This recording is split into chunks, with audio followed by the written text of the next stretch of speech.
additive inverse middle section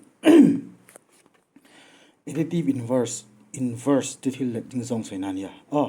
additive inverse ti lo hian negative inverse ta po an ti thin ni hinga se hi a common ver ni additive inverse kan ti hi chumi ang zia chu 0 hi bela eng number po ka pek cha antinan 2 ka pek cha chuan 0 sim chok tur nga tu cha hemi number a hian engi ka belanga 0 sim chok ang tia chu 2 ka belang minus 2 ka belang minus 2 ka bel chuan 0 chok 2 minus 2 chu 0 chu additive inverse kan ti 2 a emo ka bel minus 2 ka bel 2 a 2 ka pai trong kam kha ani chi lawa additive ani chuan a hming kha 2 a minus 2 ka bel tinani plus into minus 2 minus ani pai thau ni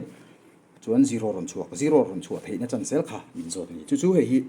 1 2 3 4 5 6 4 5 10 ron pe cha chuan hei fraction ho hi additive and inverse 0 min tia chu number 1 kan ta 2 by 8 chu additive inverse chu minus 2 by 8 no tani positive khania positive to negative ka thla tani zia chu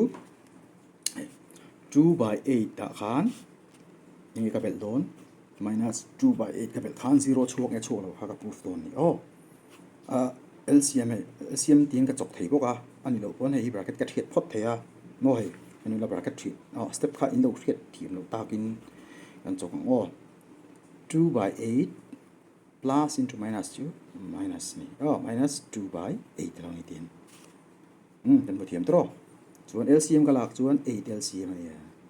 chuan 8 ve hei an denominator an le chuan boi ngai lo 2 minus 2 ka lak top theya 2 atanga 2 pai chun 0 by 8 ani chuan 8 0 0 to 0 ni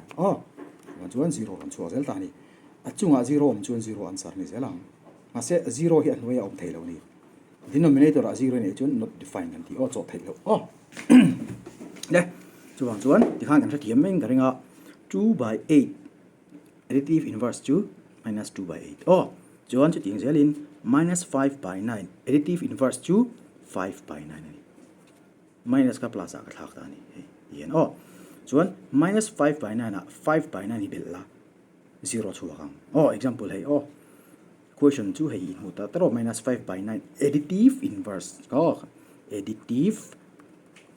inverse 0 sim chu theina tu negative inverse 9 9 yang trong kam kha ni chun 5 by 9 kan tia adik nge dik lo proof don chun hei 5 by minus 5 by 9 ang mo bel tur 5 by 9 ka bela chuan LCM langa LCM chu 9 ania minus 9 in 9 to 1 ania 1 into minus 5 chu minus 1 ania minus 5 ani sorry chuan hetan plus oma 9 sem chuan 1 ran chok 5 minus 5 plus 5 to 0 thau ania answer to 0 thau hei opposite zel kha minus plus a chang zel kha additive inverse tin ani chuan number 3 in lek number 3 chuan minus 6 by 5 ini minus 6 by minus 5 ini chuan minus 6 by minus 5 hi luk deu kan chuan hei minus ve ni in plus tin ani ain cancel thei ni tin chok phota khai ta ni I cancel anga 6 by 5 ron chok do na sumi 6 by 5 tin thoni minus 6 by 5 le minus 5 inang rang ni 6 by 5 ni 6 by 5 ni no ain cancel tu ran top in cancel lo ina da inani chuan minus 6 by minus 5 po ni ro se 6 by 5 po chan tir lo la additive inverse chu minus 6 by 5 ani thau ti se tu minus 6 by 5 ani thau hei se tu ni ngoi lam ple chum lama khan poi lo tu ta kha chun sim ren phot tu ti na chu chu tiang bok in hei adot le 2 by minus 9 in nei le ta ni hi noi zo ka minus om ta ni then chin poi le ngot mai thea 2 by minus 9 hi ti ni sim ram thei ni minus 2 by 9 ti hen chuan noi om nge turin lo hei pakhat angan ni to chuan anin drop thei du zo ka shift thei ni engma ti boi lo ti ka hriat tu ni kha chu hriat na angai chuan hei om thei ti hri lo dan chun in boi le don ni chun minus 2 by 9 ani chuan answer tur chu additive inverse chu 2 by 9 ani me ta minus 2 ni thin ka 2 a chang to a plus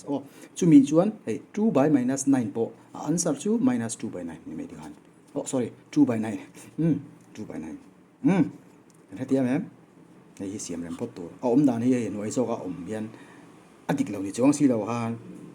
in shit ding tu min ti boi ve thei lat mai ni ma se a chung zo ka khan tir mai tu nei boi lo nan chuan nei nang reng ti kha re tu reng ma ai ko hin ati dang lam lo ani chu jing pok ina to per khan ai 19 by minus 6 around there 19 by minus 6 chu kan additive inverse chu 19 by 6 ani nothing 19 by 6 ani ndi chuan hey minus plus a chang anoi zo chung zo ka po hey hi 19 by minus 16 ka da thei minus 19 by 16 ka da thei ni eng dan ma ka po chelo chuan chu minus 19 by 16 minus plus a ka cham ti ri han me 19 by 16 ni le min di ka ai nang rem chuan ka a chan kha hre danga ya a chan in hre to in del to chuan in shortcut chung thei to ti ani kha additive inverse cho da ani